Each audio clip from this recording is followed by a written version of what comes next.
Hi, I'm Jahnavi Kurapati. I'm one of the co-founders of Ediso.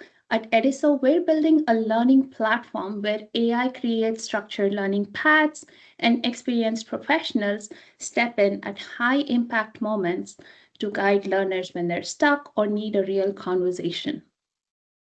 Today, I have Oby Douglas.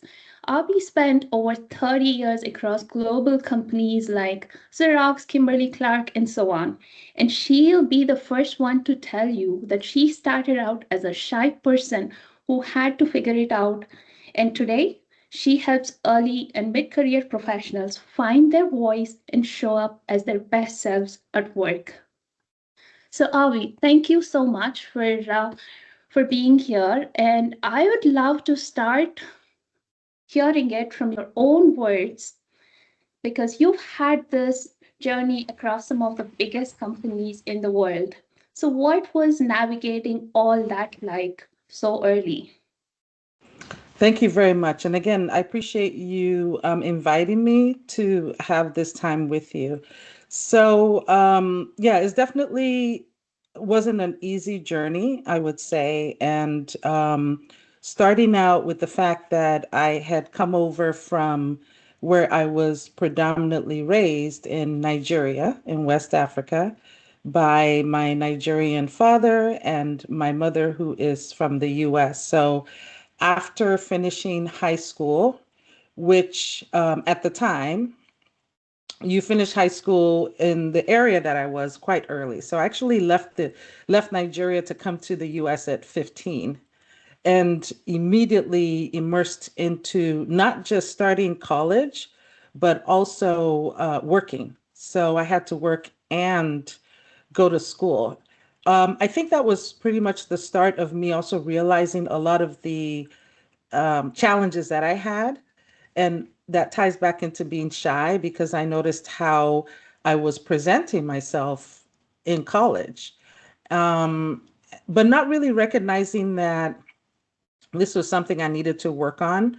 But I realized that as I got older and getting into corporate America, that those signs were still showing up.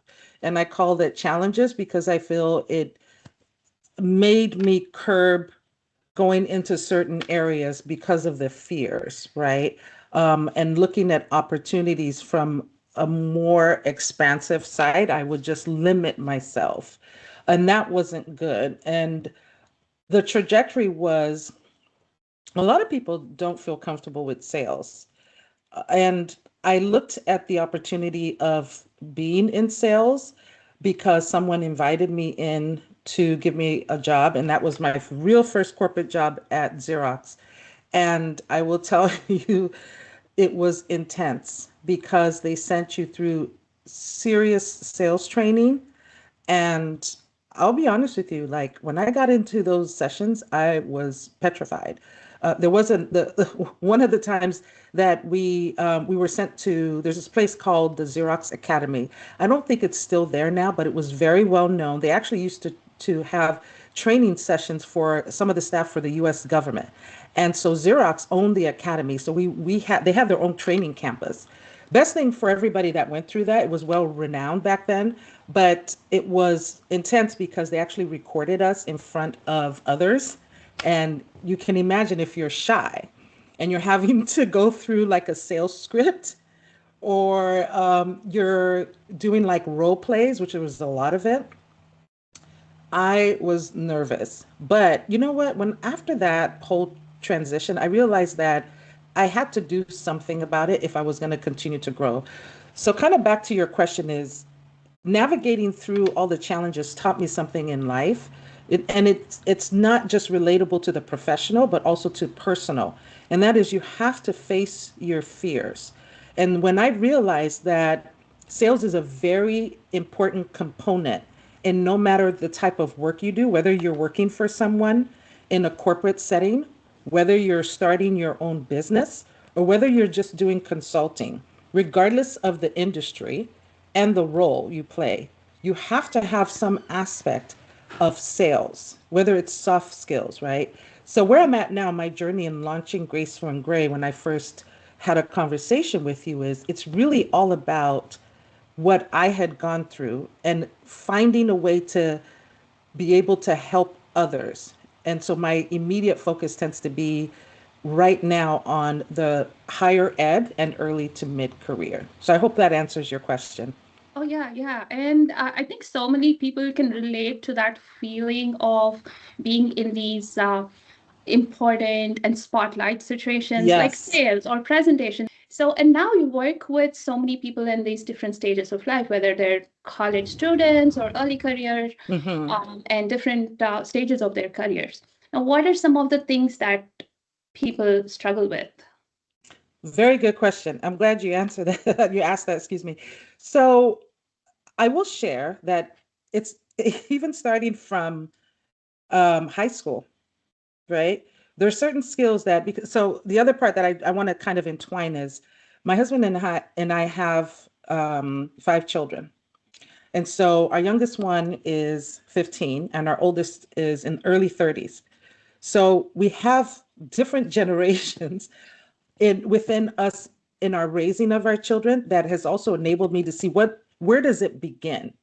So I feel like it begins more so in high school because students are pushed to start thinking about how to present their projects. And then, so I see it starting there.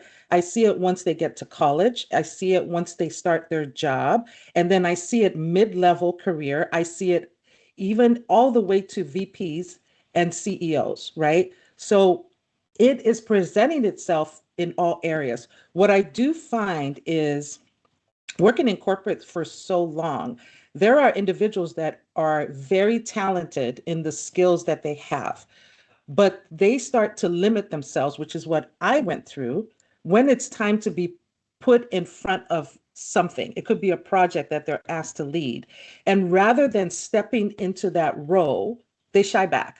Either they bring up excuses of why they can't do it, or they'll try to channel it to somebody else. The channeling it to somebody else, I think, presents itself when someone has been given a leadership role, like a manager, and they will give it to their staff member to do it rather than them being part of it. And so, one thing that I've tried to do everywhere that I've worked, so this process of me launching Graceful and Gray to help individuals didn't just start in the last year or two.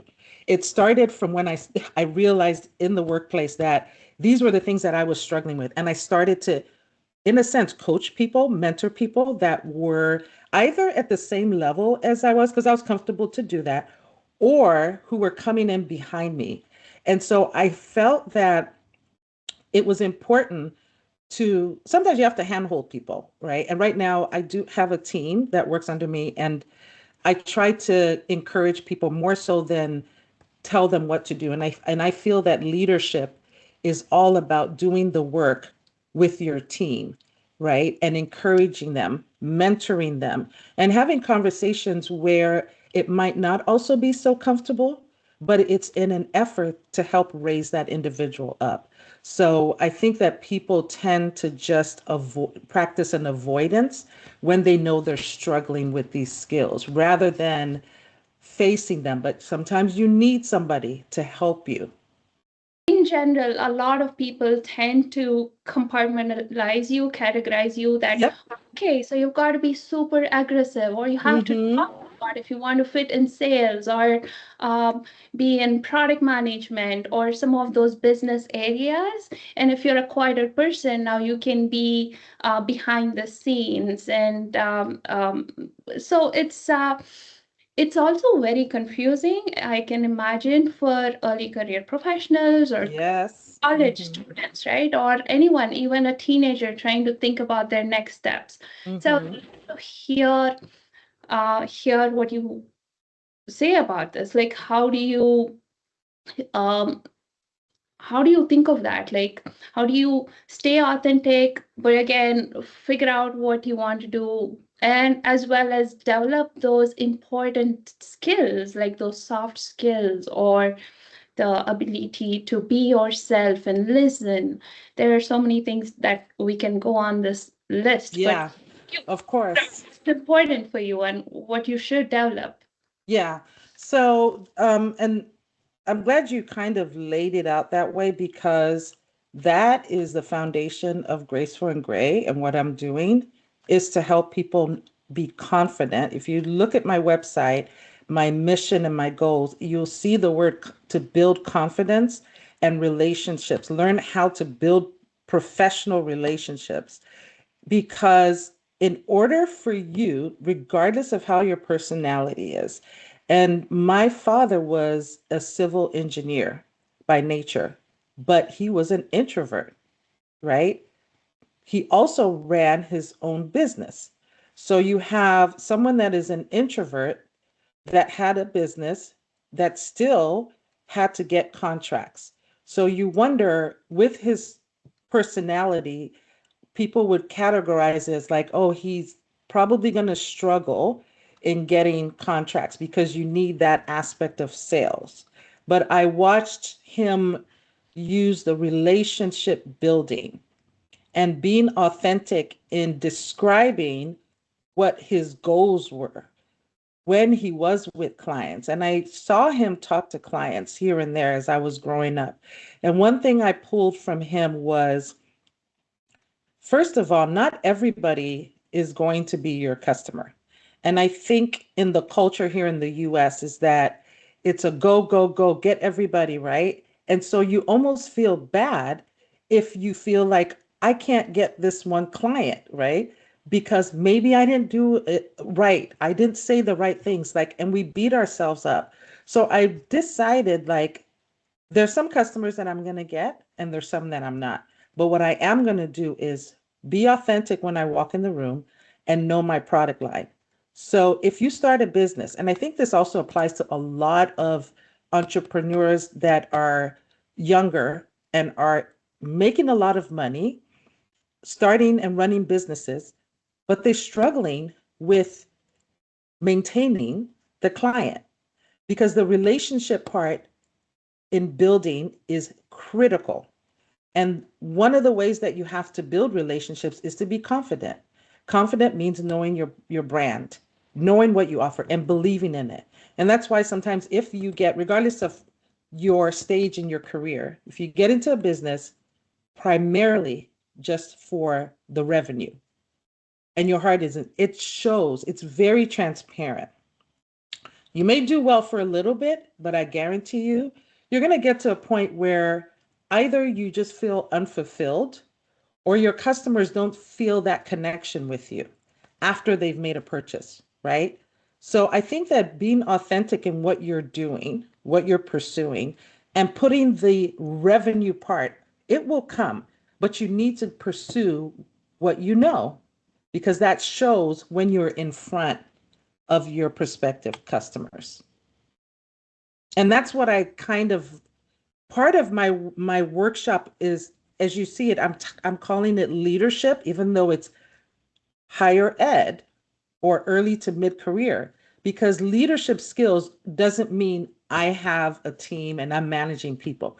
It's more than that. And I'm using that terminology because I want each person to feel that they own what they're doing and they are a leader.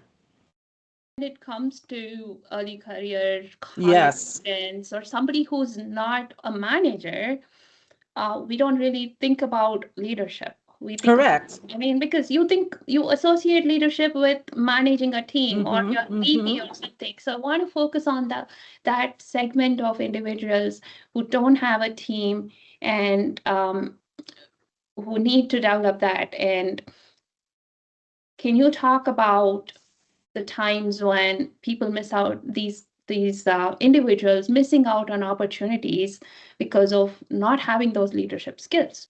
Sure. So actually, I had it happen to me when I was living in Southern California. And when I was going to college, there was a part of my life where I worked for Estee Lauder companies, and it was for the brand Clinique. And I remember stepping into a role for someone that went on maternity leave, and they asked me to be the manager. So there was about, at the time, eight staff members, and I was probably um maybe like 19 years old. And so which, you know, that's, I feel like maybe now there's managers that are that age, but I think back then it was kind of like, it was unique, especially where I worked. So it was hard because I didn't know what to do. And nobody said, these are some of the things that you need to understand as you take over this role. It's just, they're gone on such and such day. Here, it's yours, right? And you step in, you make a lot of mistakes. But one thing I realized was after that, I told myself, I don't want to ever be a manager because I associated that role as this is what it means to be a manager. And I don't ever want to lead people and I don't want to be in that position. So for years, I avoided anything that meant upward growth or mobility into a a leadership, as they would call it then, or a manager role. I avoided it. So I think that it hindered my growth in many different areas at other companies because I based that experience on moving up. So that being said, what happened was at some point in my life, after I had my kids, I feel like I got a little bit of like a fire to challenge myself, right? And I know sometimes when you have children, it can do that to you. You change. And I decided to take a course through Cornell University. It was online, and it was just about management and leadership skills. Excuse me. And it was 2 years.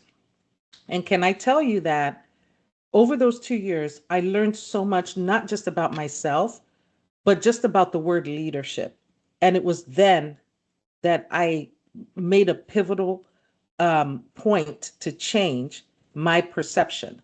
So, to answer your question, it has a lot to do with you changing your perception on how you view yourself and what you see opportunity as. Because if you don't, then you will continue to limit yourself. And sometimes it does take going through rough times to be able to say, you know, I need to do things different. And I think everybody gets to that stage at their own pace where they realize it. But who's around you when that happens if you're in a corporate environment? What types of opportunities are available? And with the introduction of artificial intelligence and people being able to do things somewhat like alone, then it reduces the opportunity for you to tell your coworker, your friend, your business partner, I'm struggling with this because we're limiting ourselves only to what information we can get on the computer, which it's very resourceful to be able to use it in an effective way to make you do things faster. But this component of being able to brainstorm, talk to someone, is another thing that is going to probably be more in demand. So that's part of the goal that I'm working on is to be able to develop those skills that not just higher ed, mid to early to mid career, but there's some people that have grown up that are still struggling and they're now CEOs, they're business owners. I want to help them as well to be able to develop that confidence with those skills. Yeah. So you mentioned about artificial intelligence. And Yes. it reminds me of this, the one of the ongoing discussions or concerns that a lot of people have is that in this fast-paced world, combined with AI doing a lot of the work that humans used to do, um, the value or the attention that was given to relationships, Yes. mentoring somebody, or sometimes it's even that your managers don't necessarily know that you're lacking the skills or that something could be more beneficial to you. So there's not a lot of focus on that today, unfortunately. There's a lot of hustle. And okay, so with all that said, what would help today an individual? Yeah, so that's something that I really kind of thought about hard when I was developing the content that I wanted to use for Graceful and Gray. And so I feel it's about getting back to conversations. And so part of my motto is less presentations, right? And more engagement. Because what I'm saying there is we need to get back to talking. We need to get back into rooms where people are not focused on, let me look at the screen. This is slide one, because I honestly believe people are quite tuned out. right? Because of that. And they've seen so much presentations and knowledge that is put on screens rather than looking at each other and having conversations. So, what I feel that is needed right now is getting people in rooms to start to talk. Because once you get people to talk, then you're able to, one, build community, and you're able to be able to listen to what people are struggling with. And that has to happen in the corporate environment. There has to be times that are given for people to talk. So currently now, I'll give you an example where I work. I work for a nonprofit. I do have with my teams time where we just come together and we just talk because I feel it's really important. It doesn't have to be about what they're working on and all that. It just talk because we're human beings. And if we stray away from that, then we're at a loss, right? And if you're trying to support the organizational foundation and the mission, everybody needs to buy into working for an organization. I think that's what we're struggling with right now, because regardless of your role, customer service, right, to all the way to accounting, to if you're VP level, it doesn't matter. For me, the roles don't matter. It's about what are you bringing to the table with your own knowledge. But those that are coming in early career, they really need some extra attention and training, which I feel comes in line with helping them to be confident and build their soft skills. Got it. So, I would like to give get an understanding of how your one-on-one sessions would look like for an early career professional. Like what would this journey look like, and how you would work with them? Yes. Okay. So I can give you a little snippet of the way that I'm doing it is to be able to help someone, you have to know what their background is and what it is that they enjoy. Okay. People do like to talk about themselves. Sometimes a little bit harder, I notice, for especially in the early career or higher ed. But my thought process is come to these one on ones and share with me what are your challenges, right? What are some of the things you'd like to do? What makes you happy? How often do we ask people, what makes you happy? What do you enjoy? It doesn't have to be about work, it could be outside of work.